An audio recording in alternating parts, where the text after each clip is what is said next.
आज हमको जो पढ़ना है वो है मिरर। मिरर पढ़ेंगे और मिरर से मिलता जुलता जितना टर्म है, जितने शब्द है, यानी कि दर्पण होगा। दर्पण के बाद दर्पण कितने प्रकार का होता है, उन प्रकारों में समतल दर्पण क्या है, plane mirror, spherical mirror. Spherical mirror में भी concave mirror, convex mirror, pole of mirror, centre of curvature, radius of curvature, normal, principal axis, aperture of mirror, principal focus, focal length, focal plane and lateral inversion. आज इतना पढ़ना है हमें। ये सब mirror का ही टॉपिक है और मिरर से ही रिलेटेड जो है टर्म्स है, टर्मिनोलॉजी है, शब्दावली है जो बार बार यूज होती है, आपको समझना जरूरी है। तो अगर बात मिरर की जाए तो मिरर क्या होता है, हिंदी में इसको बोलते हैं दर्पण। दर्पण जो होता है ये कांच का एक टुकड़ा होता है जो एक तरफ पॉलिश किया हुआ होता है।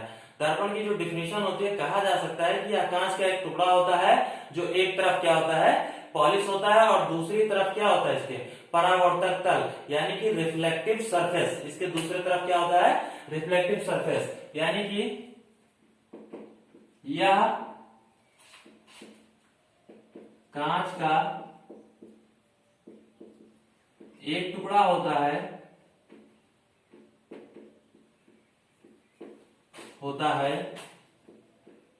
जिसका एक तल पॉलिश होता है। यानी कि अगर इसको देखा जाए, सपोज करिए ये कोई कांच का टुकड़ा है, कांच का टुकड़ा है, एक साइड क्या है, पॉलिश किया हुआ है, ये दूसरा कांच का टुकड़ा है, एक साइड पॉलिश है, या ये तीसरा कांच का टुकड़ा है जो एक साइड क्या है, पॉलिश है। तो कोई भी कांच का टुकड़ा जो एक तरफ पॉलिश किया हुआ हो और दूसरी तरफ उसके रिफ्लेक्टिव सरफेस हो यानी कि परावर्तक तल हो, वो क्या कहलाता है, मिरर कहलाता है। अब अगर बात मिरर की जाए तो मिरर ए बी सी, ये तीनों क्या है, तीनों ही मिरर है, तीनों ही दर्पण है। अगर आप अगला टॉपिक देखें, टाइप ऑफ मिरर, यानी कि type of mirror. Type of mirror में होता है दर्पण के प्रकार। तो ये दो प्रकार का होता है, सामान्यतः जनरली देखा जाए तो दो प्रकार का होता है। एक जो होता है वो होता है प्लेन मिरर। प्लेन मिरर यानी कि समतल दर्पण। और जो दूसरा टाइप होता है वो होता है स्फेरिकल मिरर। स्फेरिकल मिरर यानी कि गोलीय दर्पण। जी हाँ, प्लेन मिरर और स्फेरिकल मिरर, यानी कि ये जो ए था इसका सरफेस क्या था, एकदम प्लेन था, सीधा था, तो ये प्लेन मिरर के अंतर्गत आएगा। ए वाला पॉइंट प्लेन मिरर, जिसका पृष्ठ क्या होता है, जो सरफेस होता है वो एकदम स्ट्रेट होता है, एकदम प्लेन होता है, वो प्लेन मिरर होता है। और जिसका जो रिफ्लेक्टिव सरफेस है या सरफेस पूरा होता है वो कर्वेचर में होता है, स्फेरिकल शेप में होता है, वो कौन सा मिरर होता है, स्फेरिकल मिरर। यानी कि बी और सी दोनों किस प्रकार के मिरर हैं, स्फेरिकल मिरर। स्फेरिकल को हिंदी में क्या कहते हैं, गोलीय दर्पण। जी हाँ, अगर बात दर्पण की जाए, मिरर की जाए तो मिरर क्या होता है, मिरर किसी कांच का एक टुकड़ा होता है जो एक तरफ क्या होता है, पॉलिश होता है। मिरर ये कांच है, कांच का टुकड़ा है, एक तरफ पॉलिश है। अब जो मिरर होता है इसके टाइप में जाए तो दो टाइप के मिरर होते हैं, एक होता है प्लेन मिरर और दूसरा होता है स्फेरिकल मिरर। जो प्लेन मिरर होता है उसका जो रिफ्लेक्टिव सरफेस होता है, रिफ्लेक्टिव सरफेस वो क्या होता है, वो प्लेन होता है। रिफ्लेक्टिव सरफेस मींस जो उसका परावर्तक तल होता है वो क्या होता है, प्लेन होता है, लेकिन जो स्फेरिकल मिरर होता है उसका रिफ्लेक्टिव सरफेस कैसा होता है, कर्वेचर में होता है, यानी कि मुड़ा हुआ होता है, गोलीय शेप में होता है। इसका क्या होगा, reflective surface is in shape of sphere, shape of sphere, यानी कि जो गोलीय दर्पण होता है उसका जो परावर्तक तल होता है वो गोलीय आकार में होता है, गोल होता है, सीधा नहीं होता। अगर सीधा होता है तो प्लेन मिरर में यानी कि समतल दर्पण में आ जाता है। अब जो समतल दर्पण होता है वो तो सिंपल से डिफिनेशन हो गई, लेकिन जो स्फेरिकल मिरर है इसके भी दो टाइप होते हैं। स्फेरिकल मिरर के कितने टाइप होते हैं, दो टाइप। तो आइए देखा जाए स्फेरिकल मिरर के टाइप।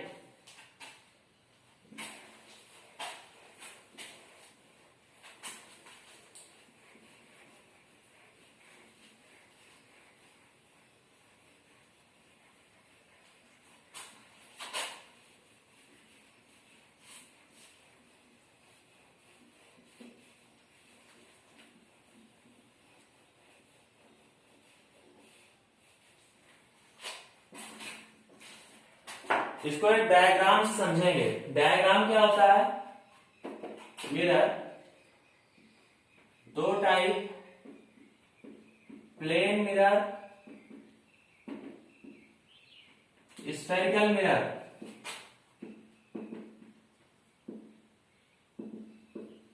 यानी कि दर्पण के दो प्रकार होते हैं, समतल दर्पण, गोलीय दर्पण। गोलीय दर्पण के भी दो प्रकार होते हैं, कॉनकेव मिरर,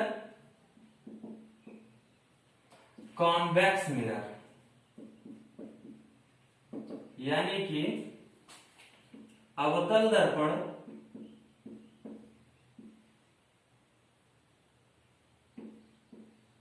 दूसरा क्या होता है, उत्तल दर्पण। अगर देखा जाए तो मिरर क्या है, मिरर कांच का एक टुकड़ा है जो एक तरफ पॉलिश किया हुआ होता है। मिरर का अगर एग्जांपल देखा जाए तो ये कांच का टुकड़ा है, एक तरफ पॉलिश किया हुआ है, ये भी मिरर है, ये भी कांच का एक टुकड़ा है, एक तरफ पॉलिश किया हुआ है, ये भी एक मिरर है, और ये भी कांच का एक टुकड़ा है, एक तरफ क्या है, पॉलिश किया हुआ है। ए, बी और सी तीनों क्या है, मिरर हैं। प्लेन मिरर क्या होता है, जिसका सरफेस एरिया जो रिफ्लेक्टिव सरफेस होता है वो एकदम प्लेन होता है, यानी कि एकदम सीधा होता है, वो प्लेन मिरर में आता है। यानी कि समतल दर्पण, स्फेरिकल मिरर यानी कि गोलीय दर्पण। गोलीय दर्पण में क्या होता है, इसका जो परावर्तक तल होता है वो गोलीय होता है। और गोलीय कैसे होता है, एक होता है कॉन्वेक्स कॉनकेव मिरर, दूसरा होता है कॉन्वेक्स मिरर। जो कॉनकेव मिरर होता है इसका जो उभरा हुआ भाग है वो क्या होता है, पॉलिश होता है। यानी कि इसको ए माने तो ये जो मिरर है इसका उभरा हुआ भाग क्या है, पॉलिश किया हुआ है, और जो रिफ्लेक्टिव सरफेस है वो धंसा हुआ है। जबकि अगर कॉन्वेक्स देखें तो कॉन्वेक्स में जो धंसा हुआ भाग होता है, दबा हुआ भाग होता है, वो पॉलिश होता है, और जो उथला हुआ भाग होता है वो क्या होता है, रिफ्लेक्टिव सरफेस होता है। यानी कि इसमें देखा जाए तो रिफ्लेक्टिव जो सरफेस होता है वो दबा हुआ होता है कॉनकेव मिरर में, और कॉन्वेक्स मिरर में रिफ्लेक्टिव सरफेस क्या होता है, उभरा हुआ होता है। अगर हिंदी में देखें तो परावर्तक तल दबा हुआ होता है, और इसमें क्या होता है, परावर्तक तल उभरा हुआ होता है। मिरर होता है, मिरर के दो टाइप होते हैं, प्लेन मिरर, स्फेरिकल मिरर। बात समझ में आई। जब प्लेन मिरर हो गया, स्फेरिकल मिरर हो गया, तो प्लेन मिरर में मिरर क्या होता है, एकदम जो रिफ्लेक्टिव सरफेस होता है एकदम फ्लैट होता है, प्लेन होता है, सीधा होता है, स्ट्रेट होता है, यानी कि समतल होता है, वो समतल दर्पण होता है। लेकिन अगर स्फेरिकल मिरर की बात की जाए तो उसका जो रिफ्लेक्टिव सरफेस होता है वो स्फेरिकल शेप में होता है, यानी कि गोल होता है। और गोल में भी दो टाइप होते हैं, एक होता है कॉनकेव मिरर, दूसरा होता है कॉन्वेक्स मिरर। कॉनकेव में जो रिफ्लेक्टिव सरफेस होता है वो दबा हुआ होता है, जबकि कॉन्वेक्स में रिफ्लेक्टिव सरफेस क्या होता है, उथला हुआ होता है। बात समझ में आई। ये मिरर होता है, मिरर के टाइप होते हैं, ये डायग्राम से आपको आसानी से समझ में आ जाएगा। मिरर होता है दो टाइप, प्लेन, स्फेरिकल। स्फेरिकल के दो टाइप, कॉनकेव, कॉन्वेक्स। अब आगे देखते हैं इससे रिलेटेड जो टर्म्स आते हैं, शब्दावली आती है। अगर देखा जाए पहला, तो पहला क्या देखा जाएगा कि ये होता है pole of mirror. Pole of mirror यानी कि दर्पण का ध्रुव। अब इसको इरेज करते हैं, उसके बाद देखते हैं।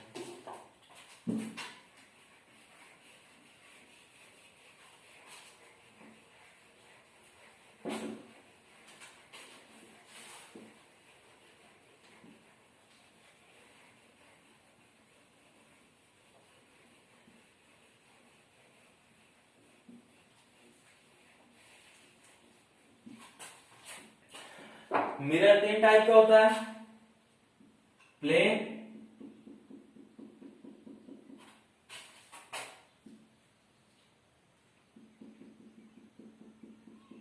कॉन्केव,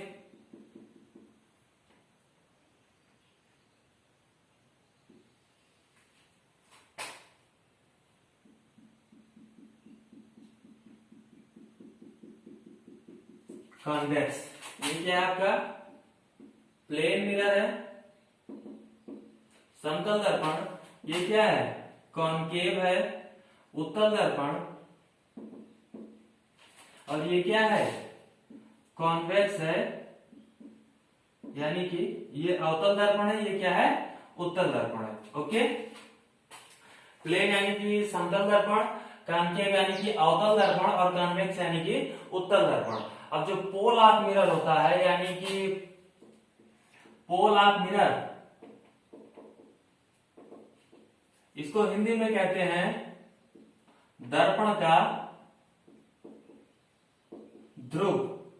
जो दर्पण का ध्रुव होता है वो पूरे दर्पण का जो रिफ्लेक्टिव सरफेस होता है उसका सेंटर पॉइंट होता है। सेंटर पॉइंट यानी कि केंद्र बिंदु होता है। परावर्तक तल का केंद्र बिंदु क्या कहलाता है, दर्पण का ध्रुव कहलाता है। इसको लिखा जा सकता है परावर्तक तल का केंद्र बिंदु। इंग्लिश में लिखेंगे इसको centre point of reflective surface.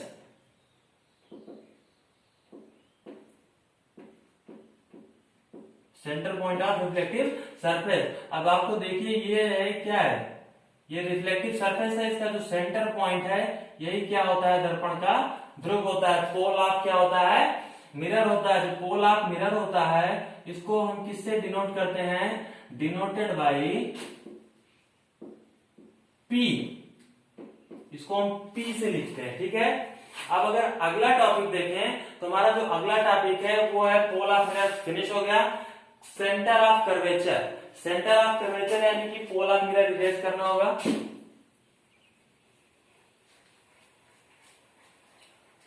दर्पण का ध्रुव हो गया। अब अगर देखें centre of mirror, centre of mirror, centre of curvature, centre of curvature यानी कि वक्रता केंद्र।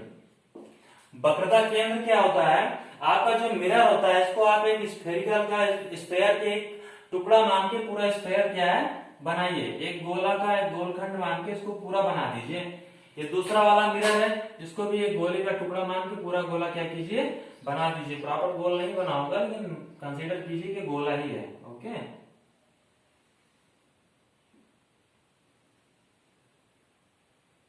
ठीक, जो भी है ये क्या है, जो मिरर होता है उसको आप एक किसी गोले का टुकड़ा मान के पूरा गोला क्या कर दीजिए खींच दीजिए, पूरा स्फेयर बना दीजिए।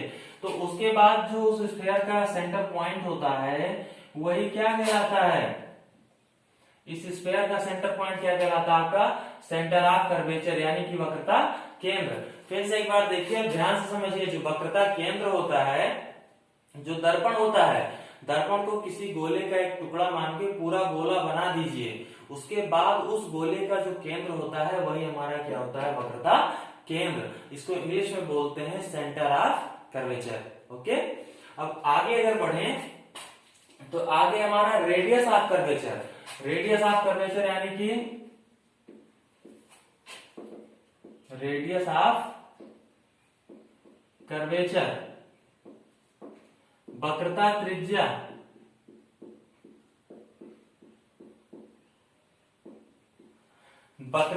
क्या होती है?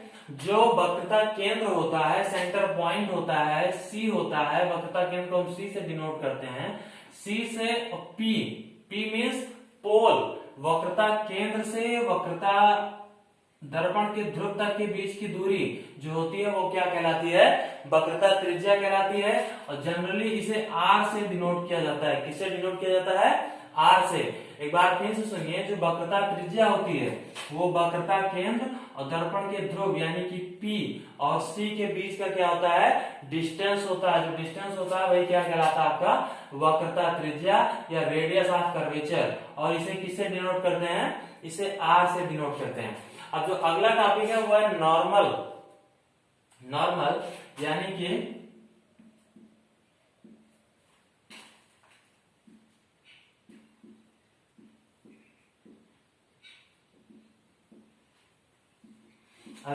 नॉर्मल आपको याद होगा, नॉर्मल से रिलेटेड आपको हम पहले भी पढ़ाए थे और इसमें भी पढ़ा रहे हैं कि जो वक्रता केंद्र किसी भी बिंदु से, जो दर्पण होता है उसके किसी भी बिंदु से एक रेखा खींची जाए जो उसके वक्रता केंद्र को क्रॉस करे। ये आपका दर्पण है, ये वाला पॉइंट लेते हैं, यहाँ से एक रेखा खींचते हैं जो वक्रता केंद्र को काटती हुई निकल जाए, वही आपका क्या कहलाएगा? अभिलंब कहलाएगा। अब इसको इरेज कर देते हैं कि ये पूरा आपको स्फेयर ना दिखे, ये आपको सिर्फ और सिर्फ एक मिरर के शेप में दिखे। अब ये वापस आपका क्या हो गया? मिरर हो गया। ये वाले भाई साहब को भी वापस क्या बना दे रहे हैं? मिरर बना दे रहे हैं। ओके, अब ये दोनों मिरर हो गए। अब मिरर का ये पॉइंट है, ये पॉइंट दोनों को इंक्लूड करके लाइन खींच दो। वही लाइन क्या होता है? आपका नॉर्मल होता है। नॉर्मल यानी कि अभिलंब। ये क्या कहलाता है? आपका अभिलंब कहलाता है। अभिलंब वह किसी भी दर्पण के किसी बिंदु से होकर जाने वाली, जो कि उसके वक्रता केंद्र को भी काटती हुई रेखा है, गुजरती है, वही क्या कहलाती है? आपका अभिलंब कहलाती है। यानी कि दर्पण का कोई बिंदु तथा वक्रता केंद्र दोनों को काटती हुई जो रेखा जाती है वही आपका अभिलंब कहलाती है। अब अगर अभिलंब के बाद देखें, नॉर्मल के बाद देखें तो एक आता है मुख्य अक्ष, प्रिंसिपल एक्सिस। प्रिंसिपल एक्सिस, मुख्य अक्ष। मुख्य अक्ष को देखें तो मुख्य अक्ष और अभिलंब का काम सेम ही है, लेकिन इसमें अंतर यही इतना है कि जो अभिलंब होता है, नॉर्मल होता है, वो दर्पण के किसी भी बिंदु को, केंद्र बिंदु को काटती हुई एक रेखा होती है जो अभिलंब कहलाती है या नॉर्मल कहलाती है। और जो मुख्य अक्ष होता है वो दर्पण के ध्रुव यानी कि पोल और वक्रता केंद्र को काटती हुई जो रेखा होती है ये क्या कहलाती है? मुख्य अक्ष यानी कि प्रिंसिपल एक्सिस।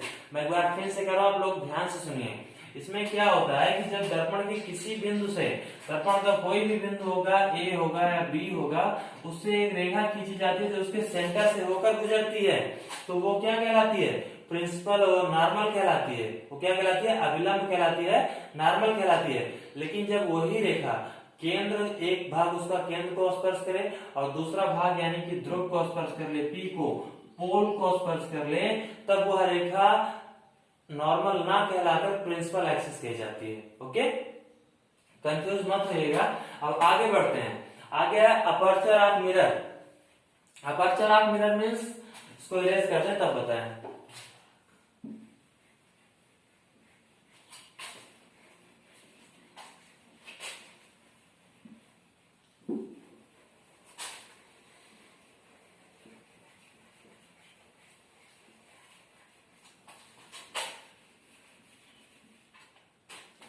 नेक्स्ट हमारा जो टॉपिक है वो है अपर्चर ऑफ मिरर। दर्पण का द्वारक। दर्पण का द्वारक वो होता है भाई, दर्पण का जो दर्पण होता है उसके पोल से आखिरी छोर को, जैसे ये पोल है,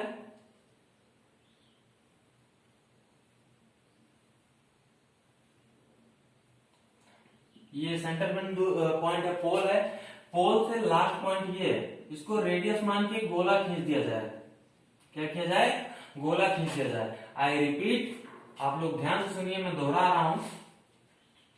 क्या है, ये आपका पोल है, पोल से एकदम लास्ट पॉइंट को एक रेखा खींची जाए और उसको रेडियस मान के गोला बना दिया जाए। तो वो जो गोला होता है, वृत्त होता है, उस वृत्त का जो डायमीटर होता है डी, वही आपका क्या कहलाता है, दर्पण का द्वारक।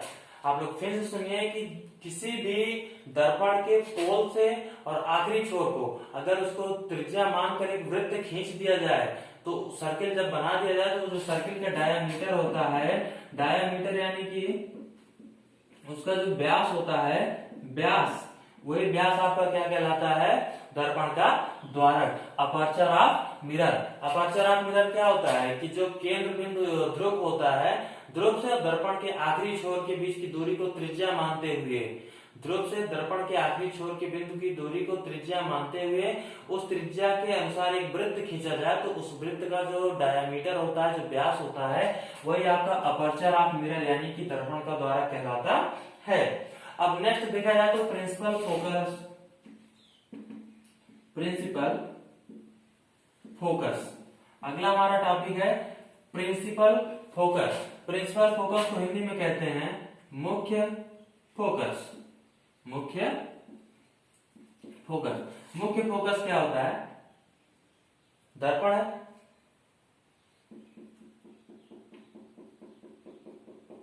ये उसका केंद्र बिंदु है सी, ये उसका पोल है P.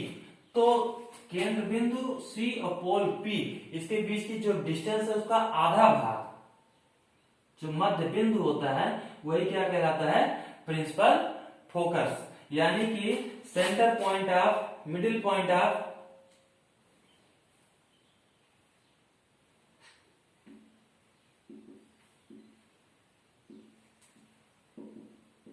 Of the distance between C and P। जो वक्रता केंद्र होता है और दर्पण का ध्रुव होता है, उन दोनों के बीच की दूरी का मध्य बिंदु मुख्य फोकस कहलाता है। हिंदी में एक बार फिर से डेफिनेशन सुनिए, जो दर्पण का ध्रुव होता है और दर्पण का वक्रता केंद्र होता है, दोनों के बीच की जो दूरी होती है उसका मध्य बिंदु, उसका मध्य बिंदु ही आपका क्या कहलाता है, प्रिंसिपल फोकस। अगर प्रिंसिपल फोकस की बात करें तो ये वाला पॉइंट प्रिंसिपल फोकस कहलाता है, इसे एफ से लिखते हैं। और अगर इसको देखें फोकल लेंथ, अगला हमारा टॉपिक है फोकल लेंथ, यानी कि फोकस दूरी। तो जो फोकस दूरी होती है वो पोल से और फोकल प्रिंसिपल फोकस के बीच की दूरी होती है, यानी कि distance between pole and principal focus.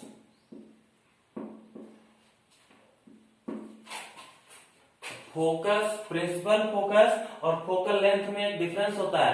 जो प्रिंसिपल फोकस होता है वो एक बिंदु का नाम होता है और वो बिंदु वो होता है जो दर्पण के ध्रुव और केंद्र बिंदु का मध्य बिंदु होता है। जबकि जो फोकल लेंथ होती है यानी कि फोकस दूरी होती है, वो फोकस जो प्रिंसिपल फोकस होता है वो पॉइंट और दर्पण का जो पोल होता है वो पॉइंट, यानी कि मुख्य फोकस और दर्पण के ध्रुव के बीच की दूरी को फोकस दूरी कहते हैं। मैं फिर से बता रहा हूं, आप लोग सुनिए, दर्पण के ध्रुव तथा मुख्य फोकस के बीच की दूरी को फोकस दूरी कहते हैं, यानी कि फोकल लेंथ। अब आगे देखते हैं, हमारा जो अगला टॉपिक है वह फोकल प्लेन। फोकल प्लेन को अगर हिंदी में कहें तो कहते हैं इसको फोकस समतल। जी हाँ, क्या कहते हैं, फोकस समतल। यहां पे लिख रहे हैं हम फोकल प्लेन, यानी कि फोकस समतल। अगर हम फोकस समतल की बात करें, फोकस समतल की, तो ये आपका क्या है, एक मिरर है, ये वाला पॉइंट आपका पोल है P, ये वाला पॉइंट आपका सेंटर है C। इन दोनों की जो रेखाएं मिला के जा रही है वो आपका क्या है, प्रिंसिपल एक्सिस। जी हाँ, क्या है, प्रिंसिपल एक्सिस, इसको हिंदी में कहें तो ये है मुख्य अक्ष। अब जो मुख्य अक्ष है ये सेंटर है और ये पोल है, centre of mirror, pole of mirror. इसका मिडिल पॉइंट क्या है? फोकस। अब ये फोकस पॉइंट जो फोकल पॉइंट होता है इसी पे ये जो प्रिंसिपल एक्सिस है इस पे एक नॉर्मल खींच दिया जाए, एक अभिलंब खींच दिया जाए तो इसका जो सरफेस होता है वो क्या कहलाता है? Focal surface. Focal surface. यानी कि अगर इसको शब्दों में कहें तो जो आपका दर्पण होता है, दर्पण, और दर्पण के बाद उसका फोकस बिंदु पर मुख्य अक्ष पर खींचा गया अभिलंब दर्पण के फोकस का समतल कहलाता है, यानी कि फोकल सरफेस कहलाता है। अब हमारा जो अगला टॉपिक है इसको इरेज कर दे रहे हैं पूरा।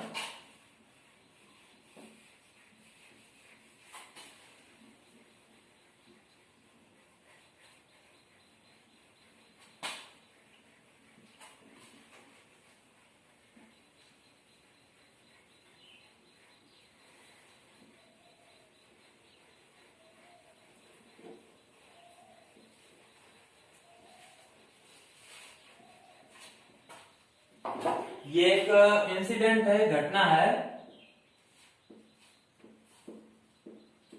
Lateral inversion. हिंदी में इसको कहते हैं पार्श्व उत्क्रमण। पार्श्व उत्क्रमण क्या होता है? आप कभी शीशे के सामने खड़े हो जाइए, दर्पण के सामने खड़े हो जाइए और आप अपना दायां हाथ ऊपर नीचे कीजिए। जी हाँ, आपको शीशे के सामने खड़ा होना है, दर्पण के सामने खड़ा होना है, आपको दायां हाथ अपना हिलाना है। जब आप अपना दायां हाथ हिलाएंगे तो आप शीशे में पाएंगे कि आप बायां हाथ हिला रहे हैं। ये जो घटना होती है यही आपका क्या कहलाता है? लेटरल इन्वर्जन कहलाता है या पार्श्व उत्क्रमण कहलाता है। यानी कि अगर ये यम है, एक मिरर है और ये है मिस्टर ए, इनका दायां हाथ है, इनका बायां हाथ है और ये क्या है? इनके पैर हैं। और यही मिस्टर ए का इधर दिख रहे हैं किसमें? मिरर में इनका ये हाथ है। इन्होंने अपना दायां हाथ ऊपर किया तो मिरर में इनका कौन सा हाथ ऊपर चला जाता है? बायां हाथ ऊपर चला जाता है। यही आपका क्या कहलाता है? लेटरल इन्वर्जन या क्या कहलाता है? पार्श्व उत्क्रमण। ये भी एक प्रकार की घटना होती है, ठीक है, मिरर से रिलेटेड है, इसलिए इसको यहाँ पे क्या किए? डिस्कस किए। क्वेश्चन अगर आ जाता है कि लेटरल इन्वर्जन से आप क्या समझते हैं, पार्श्व उत्क्रमण से आप क्या समझते हैं, तो आप लिख सकते हैं जब आप किसी दर्पण के सामने खड़े होते हैं और आप अपना दायां हाथ उठाते हैं तो दर्पण में आपका बायां हाथ उठता हुआ प्रतीत होता है। यही जो घटना होती है आपका लेटरल इन्वर्जन कहलाती है। ओके, अब आज जो भी पढ़ा उसको एक बार डिटेल में देख लेते हैं, डिस्कस कर लेते हैं शॉर्ट में, ब्रीफ में, उतना ज्यादा टाइम नहीं वेस्ट करना है।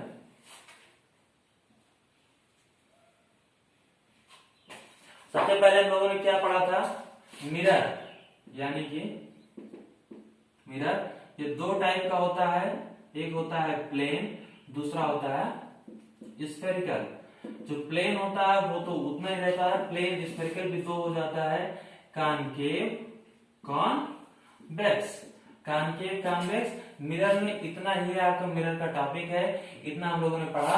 बाकी मिरर से रिलेटेड जितने भी टर्म थे, जितने भी शब्दावली थी उसको हमने डिटेल में पढ़ा। जैसे आप देखेंगे तो दर्पण का ध्रुव है, सेंटर ऑफ कर्वेचर है, वक्रता केंद्र है, रेडियस कर्वेचर है, वक्रता त्रिज्या है, अभिलंब है, मुख्य अक्ष है, फोकस बिंदु है, फोकस दूरी है, फोकस समतल है।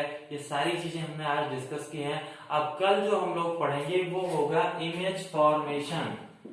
इमेज फॉर्मेशन यानी कि